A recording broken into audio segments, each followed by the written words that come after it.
오늘 우리가 함께 읽은 이 본문은 이 짧은 내용이지만 이 두 가지의 사건을 다루고 있습니다. 하나는 주님께서 우시는 장면이고 또 하나는 주님께서 화내시는 장면입니다. 우리가 예수님의 일생을 우리가 살펴보면 예수님이 웃으셨다라는 기록은 성경에 없습니다. 그 대신 예수님이 울었다라는 기록은 몇 번 나오는데요. 첫째는 이 나사로의 무덤 앞에서, 그리고 두 번째는 겟셋마네 동산에서, 그리고 세 번째는 이 예루살렘을 바라보시면서 오늘 주님을 우셨습니다. 예수님이 우셨다는 이 말씀은 우리의 마음을 정말 아프게 하는 내용입니다. 왜냐하면 정말 일생 동안 웃고 사셔도 정말 부족한 하나님의 아들이, 또 즐겁게 사셔도 정말 부족한 이 하나님의 아들이 정말 울고 사셨으니 이 얼마나 이 비통한 일입니까? 그리고 성경을 보면 또 주님을 아프게 하는 내용들이 종종 등장을 합니다. 그런데 오늘 본문은 그 주님의 마음을 아프게 하는 것을 넘어서 주님이 모습을 보고 이 화를 내시는 장면이 나옵니다. 오늘은 주님이 우시고 또 주님이 화내시는 모습을 우리가 함께 살펴보려고 합니다. 이스라엘 백성들이 자랑스럽게 여겼던 두 가지가 있습니다. 하나는 예루살렘 성입니다. 이 예루살렘 성은 이스라엘 백성들에게 다윗성, 또 시온성 이런 이름으로 더 존중을 받기도 합니다. 이스라엘 사람들에게 예루살렘 성은 하나님께서 저들을 특별히 사랑하시고 또 선택하셔서 또 다른 민족과는 좀 달리 특별한 민족이 되게 하셨다는 것을 나타내는 이 하나의 상징이 바로 예루살렘 성입니다. 예수님 당시에도 역시 사람들은 이 예루살렘 성이 굳건하게 세워진 것을 보고 그들은 스스로 이 자신감을 갖고 있었습니다. 그래서 비록 지금 그들이 로마의 속국으로 살아가지만 이 하나님께서 건축하신 예루살렘 성, 이 성이 있는 한은 하나님께서는 반드시 우리 이스라엘을 회복시켜 주실 것이라는 그 희망을, 그들은 예루살렘 성을 바라보면서 그런 희망을 갖고 살아갑니다. 그래서 저들이 지금 아무리 힘들어도, 그리고 지금 로마로부터 어떤 착취를 당하더라도 저들은 예루살렘을 바라보면서 그들은 위로를 받고 있습니다. 그래서 성지 순례를 가보면 지금도 예루살렘 성벽 일부가 남아 있습니다. 그들은 그 성벽을 찾아가 통곡을 합니다. 그래서 아예 통곡의 벽이라고 이렇게 불립니다. 유대인들에게는 예루살렘 성이 그만큼 의미가 있습니다. 그래서 성이 무너졌어도 그 벽만 있어도 그들은 거기를 찾아가게 됩니다. 지금도 그러니 이 예수님 당시에는 예루살렘 성에 대한 이스라엘 사람들의 자부심이라는 것은 정말로 컸습니다. 또 이스라엘 사람들이 자랑스럽게 여겼던 또 하나가 있는데 그것은 바로 예루살렘 성 안에 있는 바로 이 성전입니다. 예루살렘 성의 중요성은 그 성전이 예루살렘 안에 있기 때문에 또 그 예루살렘 성이 중요한 것입니다. 그만큼 저들이 성전에 대해서 갖는 생각은 예루살렘 성에 비해서 더 특별합니다. 이 성전은 이스라엘 민족의 정체성을 대변해주는 아주 중요한 곳입니다. 지금도 유대인이라면 성지 순례에서 반드시 들어가는 곳이 성전입니다. 성전에 대한 관심이 이렇게 지금도 이렇게 큰 것을 보면 예수님 당시에 얼마나 컸냐는 것은 우리가 말하지 않아도 알 수가 있습니다. 이렇게 예루살렘과 성과 그 안에 있는 성전은 이스라엘 사람들에게는 아주 특별한 대상이었습니다. 그런데 오늘 본문을 보면 예수님은 이 두 개 때문에 가슴 아파하는 장면이 나옵니다. 모두 다 이 둘을 보면서 뿌듯해합니다. 이스라엘 사람들은 예루살렘 성과 그 성전을 보며 정말 뿌듯해하는데 예수님은 예루살렘 성을 보시면서 우셨고 그 성전을 보시고는 화를 내셨습니다. 그래서 사람들이 보이는 모습과는 다릅니다. 전혀 다릅니다. 그런데 주님께서 이 취하신 울고 화내셨던 이 모습은 의도적으로 보이신 모습입니다. 그렇다면 우리는 왜 예수님께서 우시고 화를 내셨는가? 그 의도를 우리는 관심을 가지고 우리는 보아야 합니다. 그래서 오늘은 바로 이 부분에 대해서 우리가 하나씩 살피려고 합니다. 첫째는 주님께서 예루살렘 성을 보고 우신 이유가 무엇입니까? 오늘 본문은 주님께서 예루살렘 성에 가까이 오시게 되면서 시작이 됩니다. 사람들이 하나님을 찬양하면서 찬송하리로다 주의 이름으로 오시는 왕이여 하늘에는 평하여 가장 높은 곳에는 영광이로다. 즉 예수님이 예루살렘 성을 입성하시는 것을 보고 사람들이 환호를 하게 됩니다. 그리고 사람들이 모두 예수님을 지금 지켜보고 있는 그런 상황입니다. 사람들이 예루살렘 성에 대한 자부심이 정말 강하다는 사실을 볼 때 예루살렘 성을 보고 멈춰 서신 예수님께 그들이 어떤 기대를 했을까요? 그들은 아마 예수님이 예루살렘을 바라보시면서 그 예루살렘 성을 칭찬을 기대했을 것입니다. 그런데 정반대로 예수님은 우시기 시작합니다. 오늘 41절을 보면 가까이 오사 성을 보시고 우시며, 여기서 우시며라는 뜻은 울다, 곡하다, 애곡하다라는 그런 뜻입니다. 이는 감정을 사귀면서 소리 죽여 우는 조용한 내적 슬픔이 아니라 자신의 슬픈 감정을 정말 밖으로 표출시키는 아주 격렬한 비통을 뜻합니다. 그래서 주님은 지금 자신의 슬픈 감정을 속으로 사귀는 것이 아니라 슬픈 감정을 밖으로 표출하고 계시는 것입니다. 그러니 사람들이 깜짝 놀랄 수밖에 없는 겁니다. 정말 흐느끼는 것도 아니고 정말 소리를 높여서 예수님이 울고 계시니 사람들이 놀랄 수밖에 없었던 겁니다. 그렇다면 주님께서 이렇게 우신 구체적인 이유가 무엇입니까? 먼저 주님은 예루살렘의 타락 때문에 우셨습니다.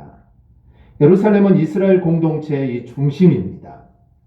그곳에서 다윗과 솔로몬이 하나님의 왕국을 부흥시켰고 또 성전을 통해 하나님은 선민들에게 영광을 받으셨습니다.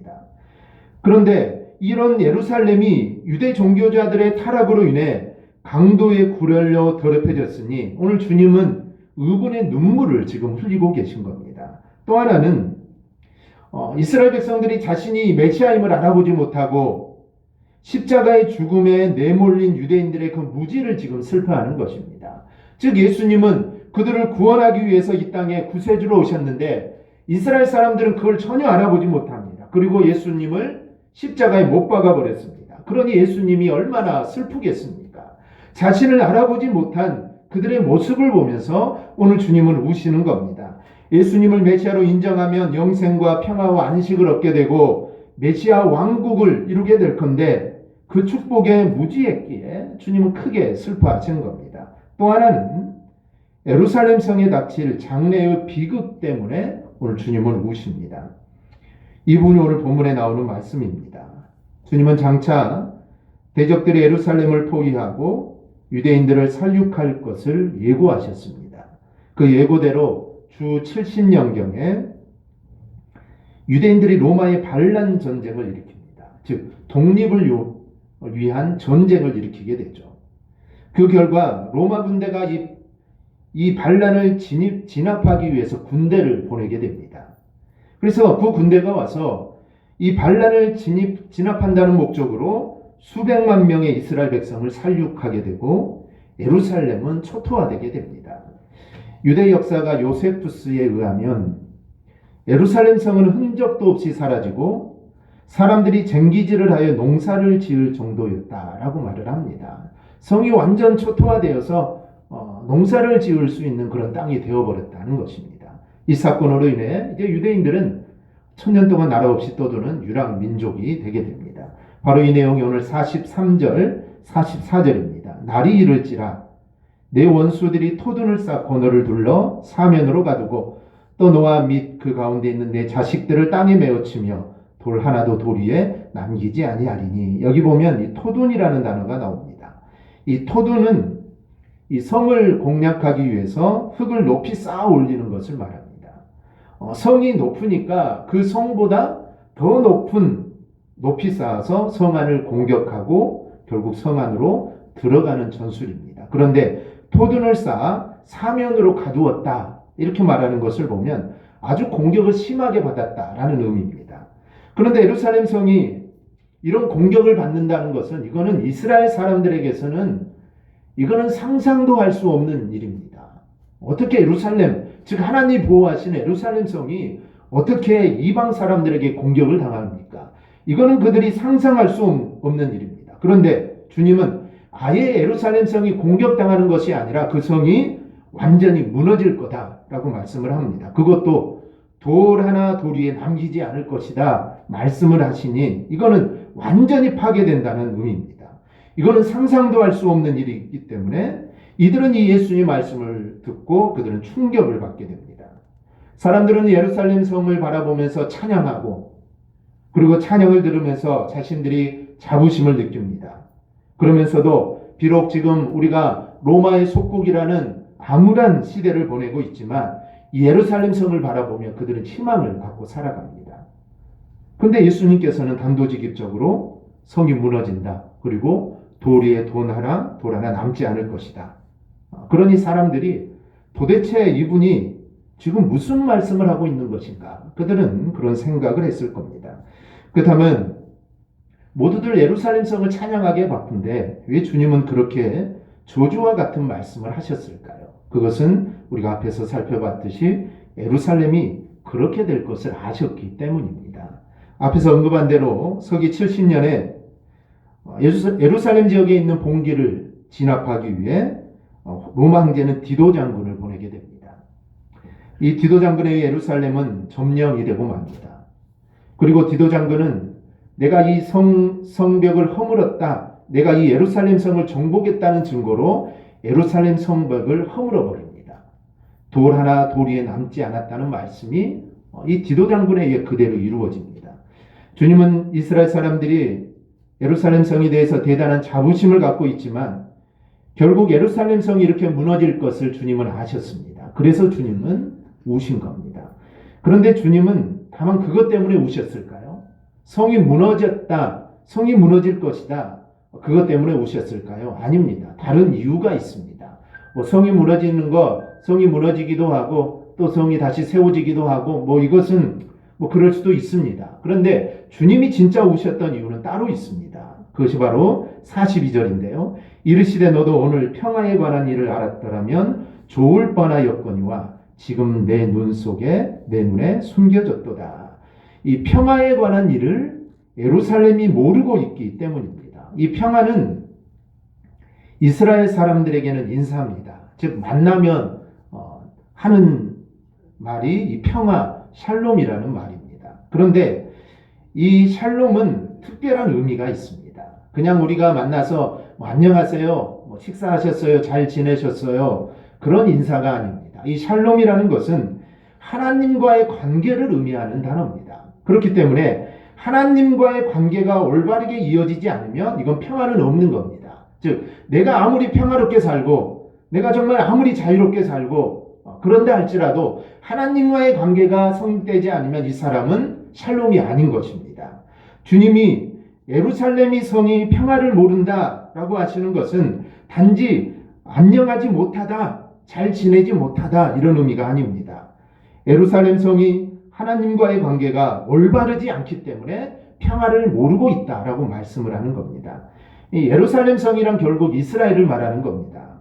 그래서 이스라엘 백성, 하나님 백성이라는 그들이 자부심은 갖고 있지만 실제로는 하나님과의 관계가 정상적이지 않아서 그들이 정말 불쌍한 위치에 놓여 있다라는 그런 의미입니다. 따라서 눈에 보이는 예루살렘 성은 결국 눈에 보이는 대로 겉모습만 번지를 하는 것입니다. 이스라엘 백성은 전반적으로 이런 모습에 빠져 있습니다. 외형적으로 자신들은 하나님의 선택을 받은 이 하나님의 정말 백성이라는 자신감을 갖고 있었고, 그래서 하나님께서 예루살렘 성이 든든하게 세워졌다라고 그들은 이렇게 자랑을 하고 있는 것입니다. 하지만 이 성은 돌 하나의 돌도 남기지 않을 정도로 무너질 것이고, 그렇게 되는 이유는 평화를 제대로 모르고 있기 때문이다라는 것입니다. 결국 겉으로 드러나는 것에만 관심을 갖는 신앙은 평화를 제대로 알지 못하는 겁니다. 우리도 신앙을 외면적인 것을 갖추는데 내가 너무 치중하고 있지 않는지 내 자신을 우리는 돌아봐야 합니다. 눈에 보이는 것들을 갖추는 데는 우리가 정말 열심을 다하는데 정작 그 안에 하나님과의 관계인 이 샬롬이 없다면 이것은 아무것도 아닙니다. 오히려 겉으로 드러나는 것들이 우리가 좀 부족해도 괜찮습니다. 하지만 우리가 평화를 갖추는 자가 되면 우리는 주님께 인정을 받는 것입니다. 중요한 것은 이 평화가 무엇일까요? 이 평화는 예수님 자신을 의미합니다. 이미 이사야는 이 오실 메시아에 대해서 평화의 왕이다라고 말을 했습니다. 하나님과 우리의 관계가 평화가 되는 것은 다른 곳에서 찾을 것이 아닙니다. 바로 예수님의 십자가의 속죄를 통하여 이루어지는 것이 바로 이 평화, 샬롬입니다. 이 길 외에는 평화가 없습니다. 즉 하나님과 평화를 하기 위해서는 오직 예수님의 십자가로 우리의 죄를 씻어야 합니다. 그래야만 우리가 하나님과의 올바른 정말 이 샬롬이 이루어집니다. 구약은 이것을 누누이 계속해서 이야기합니다. 그 예언대로 이제 주님께서 이 대속을 이루기 위해서, 즉 하나님과 인간의 평화, 즉 샬롬을 이루기 위해서 이 땅에 오셨습니다. 그리고 바로 이 그 정점을 이루어 가실 때가 지금 되었습니다. 그런데 저들은 그 예수님을 전혀 알아보지 못합니다. 이게 가장 큰 비극 중에 비극입니다. 지금 이스라엘이 로마의 속국에 돼 있는 것, 이것도 비극이지만 이건 겉으로 드러난 비극입니다. 하지만 이들이 예수님을 알아보지 못하는 것, 즉 하나님과, 그들은 우리가 하나님과 화평을 이루며 살아간다라고 말을 하지만 그들이 말하는 화평은 이루어진 것이 아닙니다. 그런데 그 화평을 이루어 예수님이 오셨는데 그들은 알아보지 못하고 그렇기 때문에 이게 가장 큰 비극이었다는 겁니다. 겉모양만 번지르르 갖춘다고 해서 내용까지 갖춰지는 게 아닙니다. 우리가 어떤 위대한 성공을 우리가 이루었다가 하더라도, 또 그것이 주는 이익과 정말 자부심이 정말 말할 수 없다 하더라도 예수님을 모르면 하나님과 평화를 우리는 가질 수 없습니다. 그리고 하나님과 평하지 않는 것은 이거는 표현할 수 없는, 이거는 절망일 뿐입니다. 이 땅에 성공하고 이 땅에 잘 나가면 무엇 하겠습니까? 하나님과 평화가 없다면 죽음 이후 영원한 지옥의 형벌이 우리를 기다리고 있을 뿐입니다. 예수님의 눈물은 바로 그런 모습 때문입니다. 우리가 주님의 자녀라고 하고 거룩한 성도라고 합니다. 그렇다면 우리에게는 이 살롬이 있는지 우리는 늘 돌아봐야 합니다. 말만 잘하는 사람이 되어서는 안 됩니다. 예수 그리스도를 만나는 이런 실제적인 구원 사건이 있어야 되고, 그리고 주님의 십자가로 말미암아 죄 사함 받은 모습이 바로 우리 가운데 있어야 합니다. 그럴 때 주님은 우리를 보시면서 우시는 것이 아니라 아마 우리를 보시면서 웃으실 것입니다. 왜냐하면 주님이 하나님과 우리와의 관계, 즉 평화를 이루기 위해 오셨는데 우리가 그런 모습으로 살아가니 우리 주님이 얼마나 기쁘시겠습니까? 그래서 주님은 아마 우리를 보시면서 웃으실 겁니다. 우리 모두 주님으로 인해 이 하나님과 평화를 이루는 우리 성도들이 꼭 되기를 축원합니다. 또 하나는 주님께 성전에서 화를 내신 이유가 무엇일까요? 이 성전을 보고 우신 예수님은 이 성전 안으로 자리를 옮기십니다. 그런데 성전 안에서도 놀라운 일이 벌어집니다. 오늘 말씀 그대로 보면 주님은 성전에 들어가셔서 장사하는 자들을 내쫓으셨습니다. 그리고 그들이 성전을 강도의 소굴로 만들었다고 하시면서 화를 내셨습니다. 만약 주님의 말씀이 사실이라면 화를 내시는 게 맞습니다. 사람들이 성전을 강도의 소굴로 만들었다면 화를 내셔야만 합니다. 그런 모습을 보면서도 화를 내지 않았다면 이게 더 이상합니다. 주님뿐 아니라 성도라면 누구나 다 그런 모습을 보여야 합니다.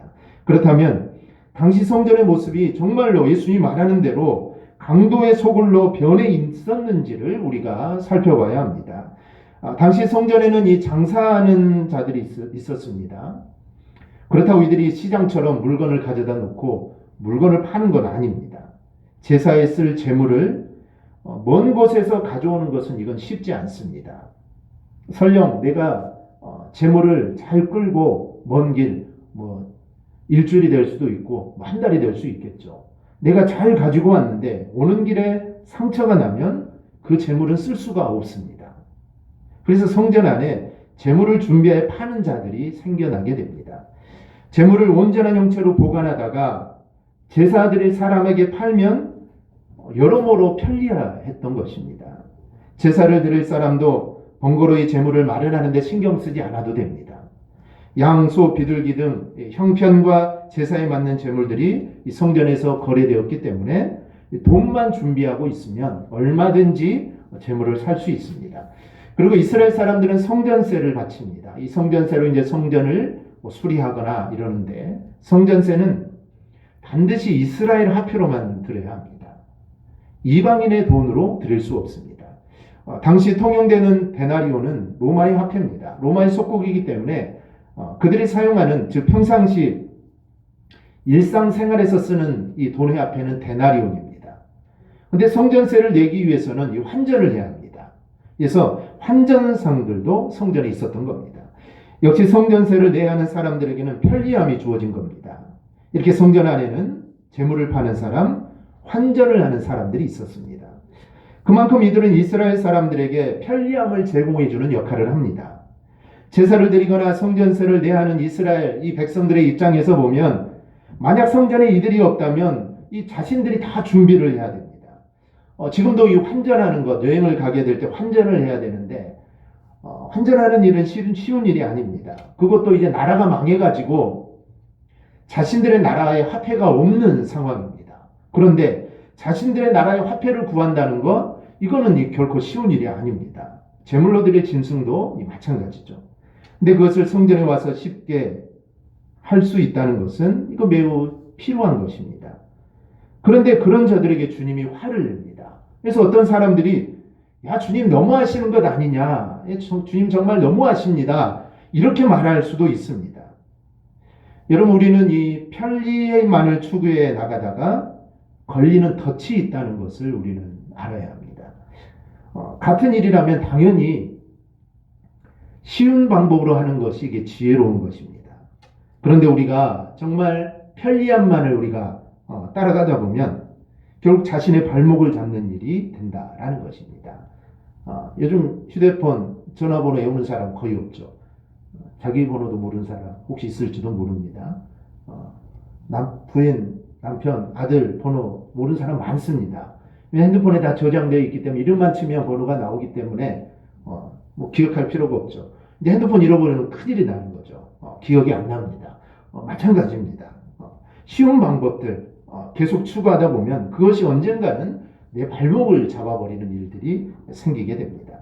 요즘 혼자 사는 사람들이 많습니다. 그래서 혼족, 혼밥 이런 말들이 많은데요. 그러다 보니 이 편의점 매출이 많아진다고 합니다. 그 이유는 혼자 먹다 보니 혼자 요리하면 시간도 많이 들고 돈도 더 많이 듭니다. 그렇기 때문에 편의점에서 간단한 즉석 요리를 구입해서 먹습니다. 얼마나 편리합니까? 그런데 그러면 어떤 결과를 가져올까요? 건강을 잃게 될 수도 있습니다. 주부가 요리하는 것이 귀찮다고 인스턴트 식품이나 편의점처럼 가공된 식품만 사다가 식구들에게 제공한다면 그 가족은 건강을 잃게 될 수도 있습니다. 성전에서 재물이나 성전세에 대해서 편리함만을 추구하다가 결국 그들은 어떤 덫에 걸리게 될까요? 세속하라는 덫에 걸려들게 됩니다. 가장 거룩한 일을 하는 자리에서 가장 세속적인 일들이 이루어지게 됩니다. 한번 생각해 보세요. 재물을 파는 사람들이 온전한 재물만을 준비하여 공급할까요? 그렇지 않겠죠. 이문을 남기려고 눈속임하는 일들이 일어날 겁니다. 값싼 재물을 사다가 비싸게 팔아야 저들도 이윤이 남을 겁니다. 10만 원에 가졌다가 10만 원에 팔면 이게 무슨 이윤이 남겠습니까? 그래서 정말 싸게, 좀 흠이 있더라도 잘 티 안 나는 것들, 그래서 싸게 가져와서 비싸게 팔게 됩니다. 그러니 온전한 제사가 아니라 하나님을 속이는 제사가 되는 겁니다. 뿐만 아니라 이들이 성전 안에서 장사하면서 이 제사장의 이익을 챙겨줘야 합니다. 제사장은 장사 허가권을 주죠. 그리고 일종의 수수료를 그들에게 받게 됩니다. 제사장들은 제사하는 일로 먹고 사는 자들입니다. 그런데 이들이 이제는 그 제사하는 일에 별로 관심이 없습니다. 이 장사 허가권을 내주면서 받는 이 수수료에 더 관심을 많이 갖게 됩니다. 그래서 누가 더 수수료를 많이 주느냐, 그 사람에게 이 장사 허가권을 내주게 됩니다. 그러니 어떻게 제사가 온전해질 수 있겠습니까? 장사하는 자들이 제사장에게 수수료를 챙겨주려면 싸게 사서 비싸게 받아야 하니 당연히 재물에 문제가 생기게 됩니다. 제사로 오는 일반인들은 또 어떨까요? 재물을 살 때 가격 흥정을 하지 않을 수가 없습니다. 왜냐하면 내 돈으로 물건을 사니 싼 가격으로 좋은 물건을 사서 하나님께 제사를 드리고 싶을 겁니다. 결국 성전 안에서 일어나는 일들이 거룩과는 거리가 먼 이익들의 전쟁뿐이었던 것입니다. 장사치의 이익, 제사장의 이익, 그리고 제사 드리러 간 사람들의 이익, 이런 이익들이 충돌하면서 서로 속이고 속고하면서 제사가 이루어졌던 겁니다. 하나님을 만나러 가는 자리가 결국 이익만 챙기려는 강도들의 소굴이 되어버린 겁니다. 그렇기에 주님께서 화를 낼 수밖에 없었던 겁니다. 오늘날 우리가 추구하는 이 편리함이 우리를 세속화로 몰아넣고 있지는 않은지 내 자신을 돌아봐야 합니다. 그리고 그 세속화의 끝자리에서 우리는 하나님의 거룩함보다는 우리의 이익이 붙잡고 있지는 않은지 우리는 생각해 봐야 됩니다. 코로나 사태로 인해 많은 교회들이 영상 예배를 시작했습니다. 큰 교회들은 하고 있었지만 중소교회들은 장비가 좀 고가이기 때문에 영상 예배를 하지 않았습니다. 우리 교회도 마찬가지죠. 영상 예배를 시작하면서 얼마나 편리합니까? 그런데 그 편리함이 우리를 세속화로 몰아넣고 있는지도 모릅니다. 이제는 코로나 사태가 많이 진정이 되어서 이제 교회에 나와서 예배 드릴 수도 있는데 여전히 영상 예배를 드리는 사람들, 젊은이들이 정말 많다고 합니다. 교회 가는 시간도 아낄 수 있고 교회 가면 가는 시간, 예배 드리고 또 오는 시간도 있고 또 집에서 드리면 코로나로 인해 자신도 보호할 수 있고 예배 드리면서 다른 일도 할 수 있고 교회 와서 예배 드릴 때 목사님만 계속 쳐다보고 있어야 되는데 집에서 예배 드릴 때는 틀어놓고 다른 설거지도 할 수 있고 여러 가지 잡다한 일들을 할 수 있습니다. 그러니 이러한 모습들이 예배를 통해 자신의 이익을 붙잡고 있는 모습일 수도 있습니다. 그렇다면 주님께서는 지금 우리를 보시고 화를 내실 수밖에 없을 것입니다. 우리는 편리함이 아니라 거룩함을 쫓아 정말 불편함도 감수하면서 나가는 모습들이 우리 안에 있어야 합니다. 그런 우리의 모습을 보신다면 주님께서는 웃으실 겁니다. 우리 모두 그런 성도가 꼭 되시기를 바랍니다. 말씀을 맺습니다. 주님이 이 땅에 인자로 오셔서 사시는 동안 사람에게 가장 영광 받으신 때가 언제인 줄 아십니까? 바로 예루살렘에 입성하실 때입니다. 그때 우리 주님이 최고로 영광을 받으셨습니다. 즉 수많은 사람들이 주님을 왕으로 높이고 주님을 영접했습니다. 그러나 주님은 슬퍼하시고 우셨습니다.